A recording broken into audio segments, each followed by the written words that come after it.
Good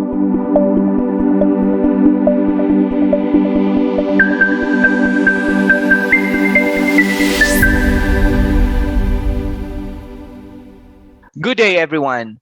Thank you for inviting me to share with you what I know about the use of technology in teaching modalities. I am Dave Marshall, an associate professor and currently the director of the Office of Silliman Online University Learning, Silliman University, that is from Dumaguete City. I will be sharing with you my paper entitled Techno-Pedagogies in the Preferred Future Disruptions and Strategies for Limited Face-to-Face Instruction. In the next 20 minutes, I will be sharing with you the techno-pedagogical transformation that we experienced before the pandemic, during the pandemic, and some plans and actions and recommendations for post-pandemic teaching and learning modalities. We all know that in the 21st century teaching and learning, ICT literacy is described as learning in digital networks. It simply means that learning through digital means to collaborate, especially during problem solving. ICT literacy helps the concepts in putting into practice where learners work together to collaborate, connect through technology, which are all essentials in a knowledge-based economy. Studies have shown that ICT changes the way teachers teach and students learn. ICT transforms pedagogy. Several studies have proved that ICT provides pedagogical benefits. It promotes active learning to improving the social cohesiveness and understanding in the knowledge-based economy. The pedagogical transformation is always anchored on several models, frameworks, and standards, and among these popular ones is the UNESCO ICT Standards for Teachers, where it guides stages of techno-pedagogical integrations on different aspects. And it comes into three major integration. Integrate basic tools, use complex tools for complex problem solving, and use pervasive tools for self-learning and management. And these techno-pedagogies are product of several theories of learning such as situated cognition, distributed connectivism, behaviorism, and socio-cultural constructivism. ICT integration in the classroom has three primary forms of knowledge: content, technology, and pedagogy, which is actually mix and match with four knowledge bases where teachers are guided to. And these are pedagogical content knowledge, technological content knowledge, technological pedagogical knowledge, and technological pedagogical content. Before COVID, ICT integration was less prioritized. There are so many barriers, challenges, and limitations along the way. In my study in 2012, there was a gap in terms of priorities and actual implementation of teaching and learning with technology. Internet cost and access, including technical skills, are considered strong barriers of ICT integration. In short, before COVID-19, there was already the so-called digital divide, which are caused by several variables such as economic, geographics, approaches, culture, and the social aspects. Fast forward, NCOV came. Then COVID-19 and disrupts education. We know that education is one of the many sectors greatly affected by the COVID-19 global pandemic. It challenges all stakeholders in teaching and learning. It impacted classroom organization and management, technological integration, professional development, ethics, and social aspects. And one of the significant challenges during the pandemic is the techno-pedagogical challenges in teaching and learning. Again, what we know, ICT changes the way teachers teach and students learn. But this time, COVID-19 changes the way teachers teach and students learn. COVID 19 transforms what we know in our pedagogical integration in teaching and learning. COVID 19 allows us to explore, experiment, and embrace different student centered, technology based learning pedagogies. One of the modality that we embraced when COVID 19 came is the flexible learning that conveys more scheduling options, day or night, on campus or off campus. Flexible learning is a learning design perspective deeply rooted in the needs of students, with the main objective being to provide with them with the most flexible learning content, schedules, access, and learning styles where it is augmented and expedited by educational technology. We learned remote learning, the online distance learning or biochronos learning. We learned modular distance learning. For some, the digital modular learning, either online or offline. We explored, we experimented, and we embraced several pedagogical approaches during the technology enhanced flexible learning modality, such as flipped learning, gamification, and game based learning were experimented. We embraced micro learning. We enjoyed personalized learning. We continue to learn flexible learning in accordance to our skills, competencies, and resources. All these techno-pedagogical approaches are called cybergogy. What is cybergogy? It focuses on helping adults and young people to learn by facilitating and technologically enabling learner-centered, autonomous, and collaborative learning in a virtual environment. It has three overlapping or intersecting domains: the cognitive, emotive, and the social. The authors argue of cybergogy that engaged learning will occur when the critical factors in each domain are well attended, so as to encourage learners' cognitive, emotive, and social presence. This model is created particularly for online settings that involve more generative and constructive learning activities. Among the key features in this systemic view include putting the right people, evaluating results through learning outcomes, and providing feedback. Factors in the cognitive, emotive, and social domains are identified as critical elements in a learning environment when used as input in the system described.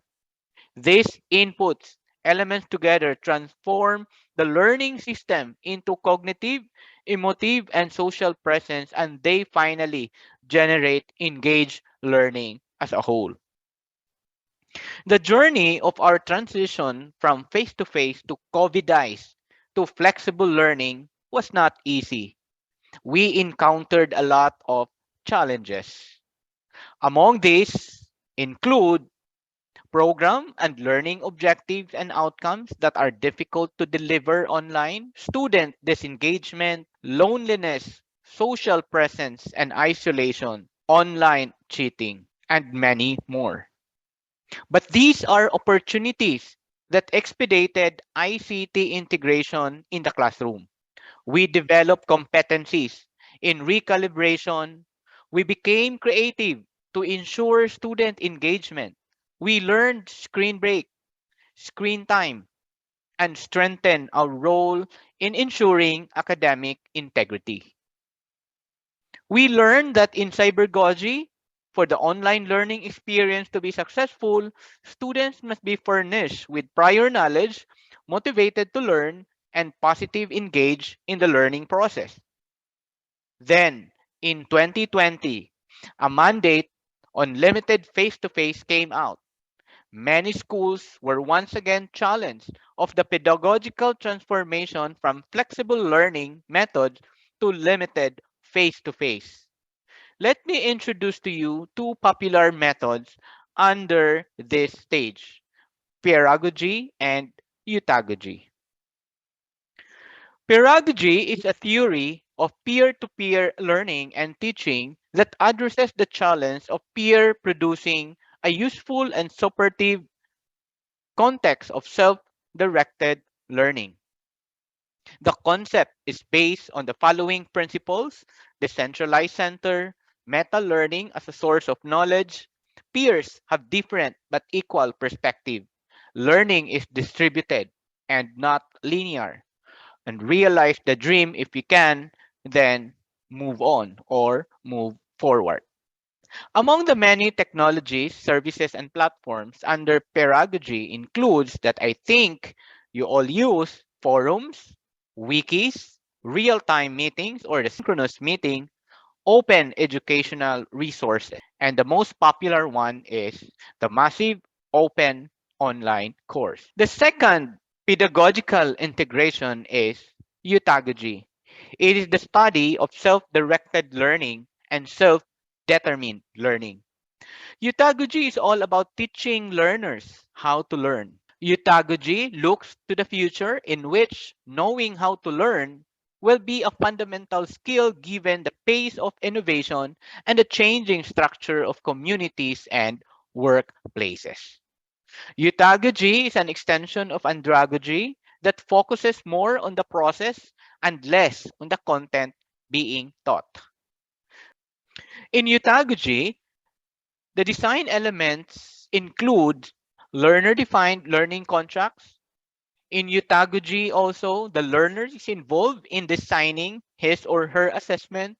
Negotiated and learner-defined assessment has been shown to improve the motivation of learners and their involvement in the learning process, as well as make learners feel less threatened by instructor control of their learning process. Many schools are preparing for the new normal.